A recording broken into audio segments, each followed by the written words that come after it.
Está no ar o Explicador, hoje sobre o novo Podcast Plus do Observador, a caça ao Estripador de Lisboa. Eu sou a Maria João Simões e esta manhã juntam-se a mim, ao Paulo Ferreira e ao Bruno Vieira Amaral, a jornalista Tânia Pereirinha, autora desta série, e Mário Lajinha, autor da banda sonora original. Bom dia, bem-vindos. Olá, bom dia. O Mário à distância. Bom dia, Mário Lajinha. Olá, bom dia. Olá, bom dia. Bom dia. A atriz Inês Castelo Branco narrou o podcast, não pode estar connosco, mas vamos ouvir a mensagem que ela nos deixou mais à frente, não é, Tânia? Exatamente, sim. O novo Podcast Plus narra a história da conturbada investigação ao assassino em série que há 30 anos aterrorizou o país e desafiou a Polícia Judiciária. Foi um dos crimes mais mediáticos de sempre em Portugal. Tânia, tenho de começar por ti. Foi fácil chegar aos pormenores desta história e depois o que mais te surpreendeu à medida que a foste desvendando? Porque muitas das coisas já se conheciam, mas depois os detalhes, os pormenores... Eu não sei se conheciam, na verdade eu sabia muito pouco sobre isto. E a coisa mais comum que me aconteceu quando alguém me perguntava o que é que andávamos a fazer agora e eu explicava que era a história do Estripador de Lisboa, diziam-me: sim, aquele que atirava as vítimas do aqueduto. Baralhavam as histórias, baralhavam muito. Exatamente, portanto eu não sei se era assim tão conhecido. Pois, para alguns sim, Um tipo de estripação diferente. Não, o Diogo Alves atirava ao chão, não é? E não foi há 30 anos, não é? Exato, sim, já foi um bocadinho mais. Portanto, os detalhes da história. Nós temos um processo judicial, não é? Que eu consultei, 4, 5 volumes, uma coisa bastante grande, e depois, a partir daí, foi tentar chegar às pessoas. E foi mais difícil do que eu pensava falar com pessoas, investigadores e inspectores da PJ que tivessem estado envolvidos nisto. Porque é difícil. Exato. Não foi difícil chegar às pessoas, foi difícil fazer as pessoas falar. Ok. Porque este caso é um caso que... É uma pedra no sapato. É mesmo. Porque é uma pedra porque não está resolvido. Porque não está resolvido, porque foi um caso muito mediático, foi um caso muito violento, crimes muito macabros, não é? E que a polícia portuguesa, sobretudo numa altura em que, como me disseram, tínhamos taxas de mais de 90% de resolução dos crimes, não é? Este ficou sem solução. Mas também não era o tipo de crime, desculpa, Tânia, não era um tipo de crime muito comum em Portugal, ou seja, termos um serial killer a atuar, não era... A PJ não estava preparada para este tipo de criminoso. Como me disse o Carlos Ademar Fonseca, que foi um dos inspectores responsáveis pela investigação, na altura a equipa dos homicídios da PJ trabalhava com o método de dedução. Era dedução. Não havia mais nada. Portanto, este caso, para além de ser um caso de um serial killer, é um caso em que as vítimas são prostitutas. Ou seja, que têm muitos contactos fortuitos e que não podem ser difíceis de rastrear, não é? Claro. Portanto, não há um motivo que liga o criminoso à vítima. São vítimas aleatórias, não é? Escolhidas ao acaso. Portanto, tudo isso dificultou muito a investigação. Mas a investigação durou durante anos e anos. O processo foi arquivado, mas há coisas... O ano passado, nesse processo, que está fechado, a polícia tentou tudo para apanhar. Claro. Para apanhar este Deixa-nos trazer à conversa Mário Lajinha. Aliás, já estamos a ouvir aqui. Sim, foi aqui para tornar a coisa mais acessível. Estamos a ouvir a obra, vamos ouvir o autor. Os acordes que a obra do mestre, vamos lá. Mário Lajinha, como é que compor para uma história que está feita, que está desenhada, que se sabe qual é, como é que ela termina e que é uma história de mistério, não é? De crime. Pois.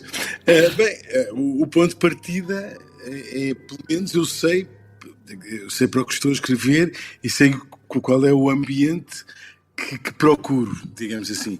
E aqui o que eu acho que o problema maior, eu lembro de até comentar isso comigo, é que não havia nada de feliz nesta história.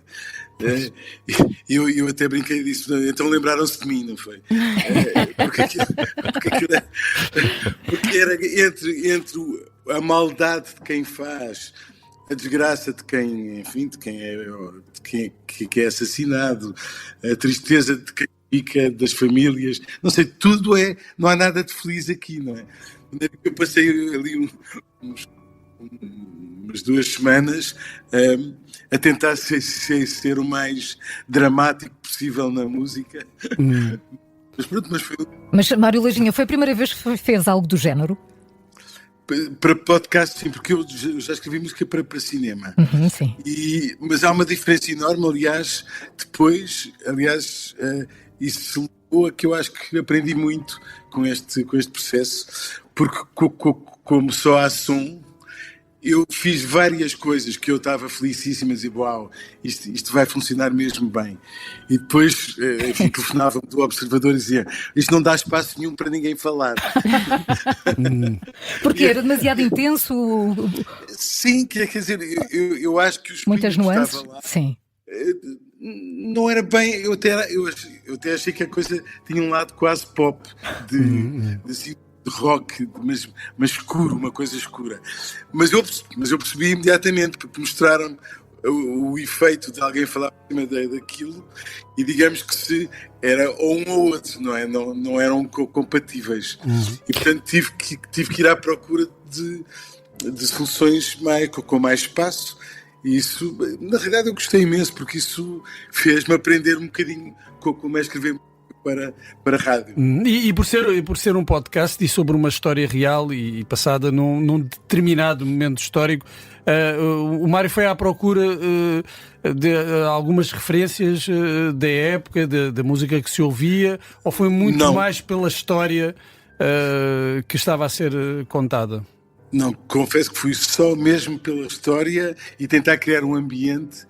Quer dizer, não me... Porque eu imaginei, e nem sei se é assim ou não, que podiam pôr música incidental, como se diz, sim.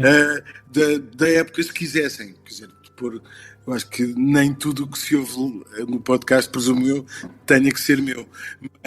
Mas eu tentei só ir de encontro ao espírito da história.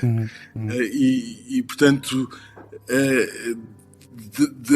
do ponto de vista possível, exponenciar aquilo que se sente ouvindo a história. Foi essa a tentativa, pelo menos. Vamos ouvir a mensagem que a atriz Inês Castelo Branco, ela narrou todo o podcast, não pôde estar aqui connosco, mas deixou-nos então uma mensagem de áudio. Fiquei mesmo muito contente de ser convidada para fazer a narração do vosso primeiro podcast de True Crime, sendo que eu acho que o Piratinha é crime, mas não é um crime muito grave, né? Ele até é fofinho. Portanto, O Estripador de Lisboa é uma história dos anos 90 que eu lembro-me vagamente. Eu sou ouvinte ávida de podcasts de crime, não só podcast ouvinte, mas também espectadora de tudo o que é documentários, filmes, séries sobre crime. Eu gosto muito de ver até onde é que vai a mente humana. Tenho uma ligeira obsessão por cadáveres e, enfim, há um lado estranho na minha pessoa. Portanto, achei que fazia todo sentido ser eu a narrar estes 6 episódios do Podcast Plus. Foi um desafio no sentido em que tivemos de encontrar uma personagem que não fosse a Inês, a voz da Inês da rádio, do podcast que eu estou habituada a fazer e que me é confortável. Tive alguns desafios que foi, nomeadamente quando falava das vítimas, a minha voz tinha uma tendência a adocicar e tínhamos de parar e regravar, porque eu perdia a personagem, porque tenho um lado também que é muito doce, estão a ver? Estão a sentir? Mas tinha de ir buscar a inspetora que falava assim. Foi um grande desafio, ao mesmo tempo também foi numa altura em que parti o cotovelo, portanto o desafio foi um bocadinho maior, não só porque estava com muitas dores, porque precisava que alguém pusesse os headphones, não foi, Tânia? E que me abrisse a porta e que me desse as páginas e não sei o quê. Portanto, não estava completamente independente, o que me atrofia sempre um bocadinho, mas foi muito bom conhecer de perto esta história, com estes pormenores todos, perceber o que é que a PJ fez, que tipo de suspeitos havia, que pistas é que havia, como é que estas pessoas que trabalharam neste caso se sentiram, as frustrações, os sinais e o facto de no fundo o mal da fita ganhou, não é? Que é um desfecho, e a grande spoiler, é um desfecho que ninguém quer. Pronto, nós não queríamos dizer. Pronto, não queríamos Disse dizer, Inês já está. E Tânia, isto acho que podemos revelar, estamos a falar de quantas vítimas deste estripador? Que saiba mesmo, tenho essa certeza que foram vítimas deste criminoso, deste assassino. Não a sabe. certeza... bom, lá está. No processo há 3 vítimas do estripador de Lisboa. Na altura houve outras 2 prostitutas assassinadas, cujos corpos foram encontrados na margem sul. Alguma imprensa juntou todos os casos. A polícia chegou a ponderar, juntar todos os casos, depois percebeu que não era o mesmo modus operandi e que não podia ser o mesmo assassino. Ainda assim, hoje em dia, se fores pesquisar, podes ler que houve 7 vítimas do estripador, ou 8, mas oficialmente 3 vítimas. É possível que... Valentina, Fernanda e Maria João. Há essa questão também, o facto de serem prostitutas complicou a investigação. Nós sabemos que quando estes casos ocorrem noutros países, claro, nos Estados Unidos, quando se trata de pessoas marginalizadas, a investigação e até o impacto público acaba por ser menor e há menos pressão sobre a investigação para se chegar claro, sim. Como dizia o Valdemar Pinheiro, que é jornalista ainda, era na altura no Correio da Manhã, não era a primeira vez que uma prostituta era assassinada, não é? Portanto... estes casos demoraram a chegar à opinião pública e a aterrorizar o país, como nós dizemos, não é? Acaba por acontecer porque, na verdade, nada garantia que o assassino só visasse prostitutas, não é? Que a próxima vítima não fosse outra mulher. Outra mulher. Em princípio, mulheres, não é? Mária Lajinha, como é que é o processo de trabalho num caso destes? Há um texto que a Tânia preparou meticulosamente, investigou a história, depois há uma voz, não é? Que dá corpo a esse... É o grilo da consciência. Que grilo é este? Não, eu tento imaginar o espírito quer dizer, é difícil, confesso, do que é a maldade, do que é ser a perversidade e tal, e tentar fazer uma música que eu acho que nos empurra para esse universo. Isto é tudo super subjetivo, como é óbvio, e claro que eu podia dizer que eu tenho aqui o piano, mas acho que não se vai perceber nada. Vai? Eu acho. Eu se fizer coisas que não são muito consonantes, cria um certo mal-estar à partida, não é? E depois, mas eu acho que não se pode abusar disto, porque senão parecia um gato em cima do teclado, não é?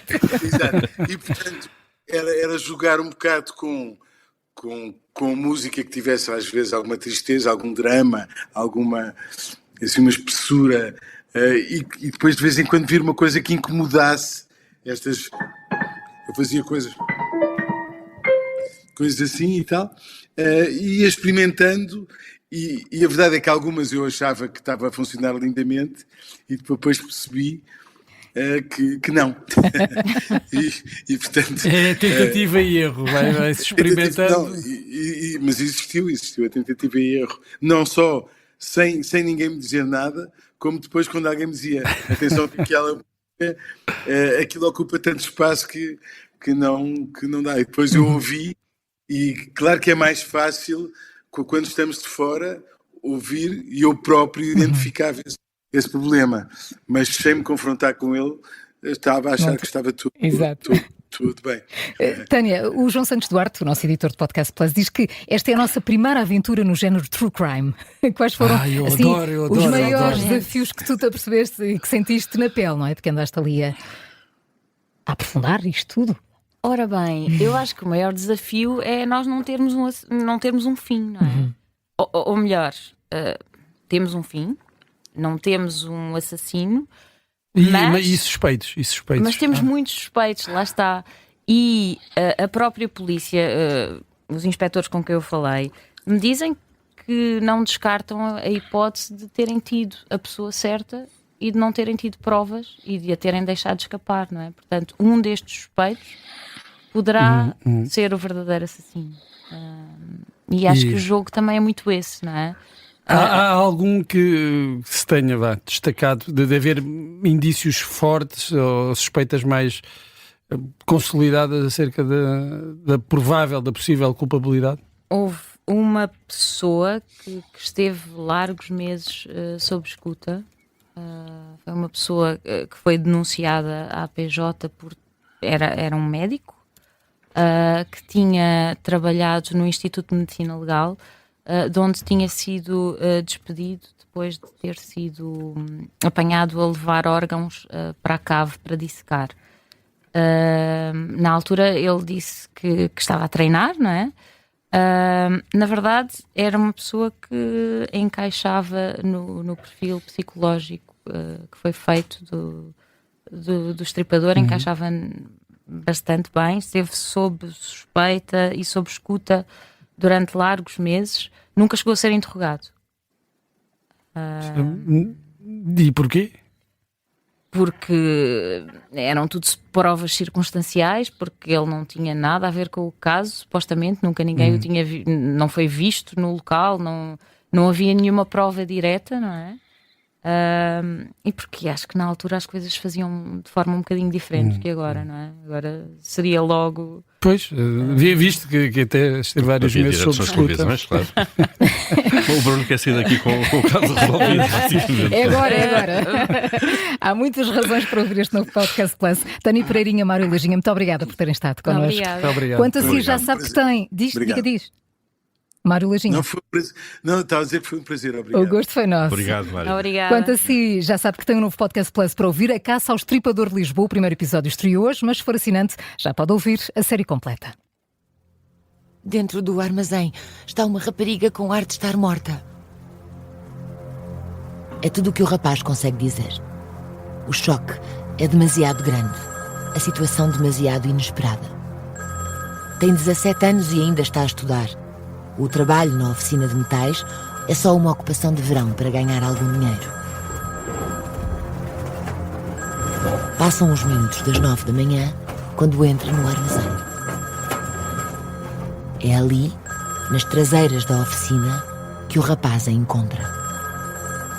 O cenário é tão assustador que nem fixa a cara da vítima. Foge dali assim que a vê, corre para a oficina e dá o alerta aos colegas.